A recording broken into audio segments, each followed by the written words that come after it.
Aujourd'hui, il faut qu'on parle.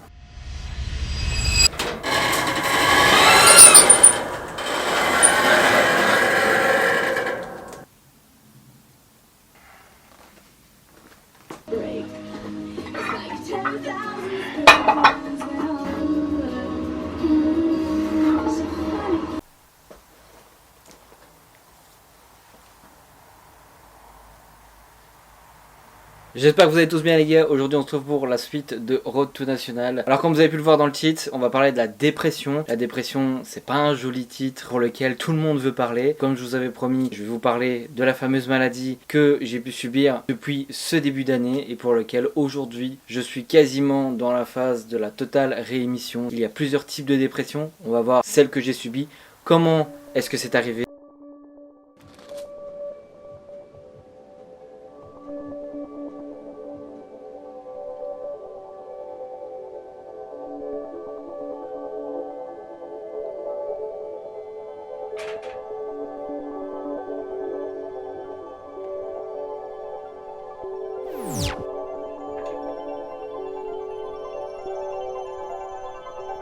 Alors il faut savoir les gars qu'il existe plusieurs types de dépression. Alors, on va pas rentrer dans toutes les dépressions du monde. En tout cas les dépressions les plus connues, ça reste notamment le burn-out, ça reste les dépressions saisonnières. Il y en a, ça reste des dépressions sévères. Puis il y a aussi des dépressions dites normaux que des personnes subissent au quotidien. Personnellement, j'ai subi l'une des dépressions qui est la plus courante avec le burn-out, c'est-à-dire la dépression sévère, où il y a plusieurs paliers dans cette dépression. Alors qu'est-ce que c'est que la dépression sévère ? Je ne vais pas revenir sur le burn-out, les dépressions saisonnières, c'est pas l'objectif de la vidéo, c'est pas l'objectif que je devienne sociologue ou psychologue ou je ne sais quoi. Aujourd'hui, la dépression est souvent liée au burn-out, mais c'est totalement deux maladies différentes. Donc le burn-out, c'est une maladie dite que vous êtes surmené au travail, ça veut dire qu'il y en a, ils travaillent 12-14 heures par jour et qu'ils délaissent leurs valeurs dites personnelles intrinsèques, c'est-à-dire leur santé, la famille ou toute autre valeur. Et donc qu'est-ce qui se passe ? Les valeurs s'entremêlent à l'intérieur de vous et vous vous sentez totalement dépassé par les événements de votre travail et donc généralement des personnes arrivent au burn-out. Ensuite nous avons les personnes en dépression. Eux ce sont d'autres types de personnes, c'est-à-dire que eux ce n'est pas forcément que le travail qui pose problème. Eux ça peut être la vie de famille, ça peut être le côté financier, ça peut être le côté social, autre chose qui peut amener à un état dépressif. Beaucoup de personnes, notamment moi ça a été mon cas, beaucoup de personnes ne savent même pas qu'ils sont en dépression. C'est-à-dire que ils ne voient pas les premiers signes avant-coureurs, un peu comme un cancer. Dans le cancer, il y a plusieurs étapes. À partir du moment où, pour certains cancers, tu dépasses le stade 2 ou le stade 3 par exemple, tu es foutu, t'es fichu. Et généralement, les gens ne se rendent compte qu'à l'étape 3, voire l'étape 4, qui est l'étape la plus dure et la plus pire.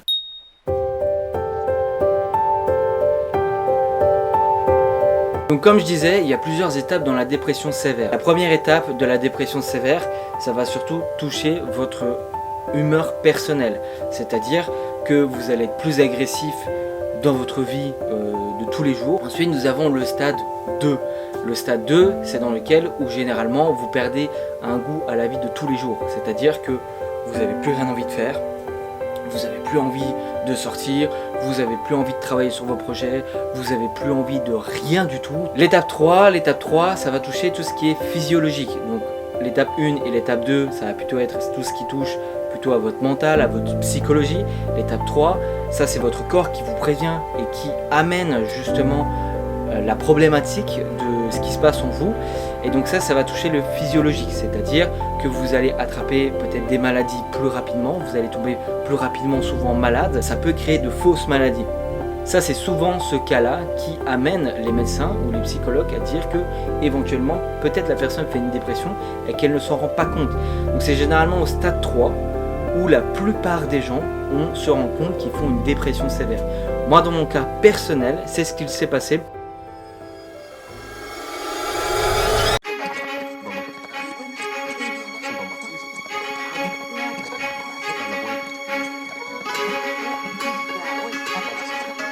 C'est tout simplement passé à partir de début février. En fait, début février, je suis parti au restaurant avec mon ex-femme. On est parti manger un week-end complet. On a été faire quelques restos, etc. Et le dimanche soir arrive le moment où je passe ma vie aux toilettes. Il faut savoir que moi je suis un gars qui ne tombe jamais malade.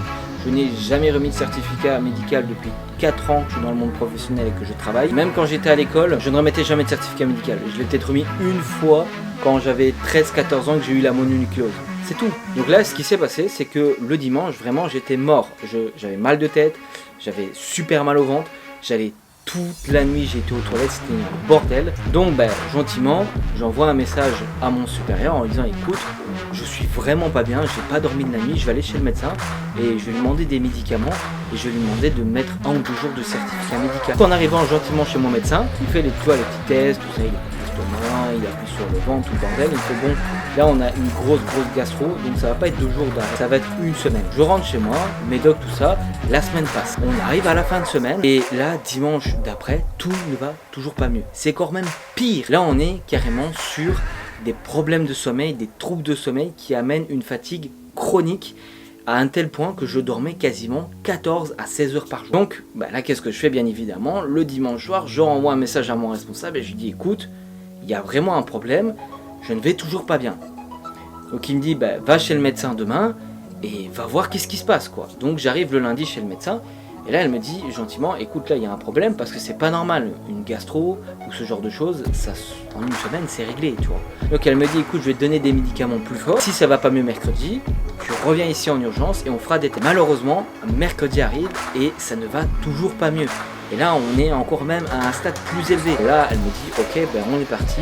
Prise de sang complète, donc là elle me remet 2 semaines de certificat médical, le temps que tous les examens arrivent. Donc là je remets mon certificat médical à la boîte et là je sens que c'est le bordel. Limite elle me dit ouais je sens que t'es un profiteur du système, nique bien ta mère. Donc bref, là je me dis nique et du coup j'attends les résultats. Arrive le jour des résultats et là mon médecin me téléphone. Elle me dit écoute Joe, tu dois venir au cabinet, tu vois avec un putain c'est la merde. Putain c'est la merde tu vois. Et là je me dis oh putain la dernière fois qu'un docteur m'a sonné pour me dire viens à mon cabinet sans me donner les résultats, j'avais la mononucléose et j'étais parti pour 3 mois d'arrêt. J'arrive à son cabinet et elle me dit écoute j'ai une bonne et une mauvaise, tu choisis laquelle. Du coup je dis bon on va commencer par la mauvaise. Elle me dit la mauvaise nouvelle c'est que justement tes prises de sang il n'y a rien du tout. Impossible. Elle me dit effectivement c'est impossible vu l'état dans lequel est ton estomac etc et les tests que je fais c'est pas possible. Donc effectivement lors des prises de sang et tout ça on voit un problème avec les vitamines minéraux tout ça mais rien là elle me dit il y a un problème autre que ça. D'abord on a fait certains spécialistes dont notamment un psychologue. Donc là elle me dit je vais te poser des questions. Je dis ok posez-moi des questions je vous attends tu vois. Et elle me pose une question frérot. Une question que dès d'entrée de jeu, ça a été game over pour moi. Première question, ça a été comment est-ce que tu te sens dans la vie de tous les jours? Comment est-ce que tu te sens par rapport à tes activités, tes passions pour lesquelles tu adores faire les choses? Et frérot, à cette question-là, mec, ça a été le vide total. Dans le sens où je savais pas quoi répondre et dès que j'essayais de répondre quelque chose, je bégayais comme un mec qui commence une vidéo YouTube. Devant ton doc, elle te pose cette question-là, moi je répondais comme ça. Écoute, je sais pas, je bégayais comme ça mon gars. Et là à force de me poser des questions dans ma vie personnelle, sentimentale, financière et d'autres types de questions, j'ai éclaté en sanglots. J'ai commencé à faire une crise d'angoisse et j'ai même commencé à pleurer. Jamais pleuré de ma vie comme ça et j'avais jamais ressenti ce que c'était qu'une crise d'angoisse. Encore aujourd'hui quand je t'en parle en fait j'ai des frissons et j'ai envie de chialer tu vois. J'ai envie de chialer parce que je me suis jamais senti comme ça les gars. C'était un vide total. C'est comme si j'avais pas de cœur. J'avais pas d'émotion, j'avais pas d'âme, j'avais rien. Et moi quand je suis sorti de docteur, je vous jure, j'en ai parlé à personne de mon entourage de ce que j'avais. À part mes parents, mais sinon des amis ou quoi que ce soit, j'en ai jamais parlé. Il fallait savoir que j'étais moi personnellement entre le stade 3 et le stade 4.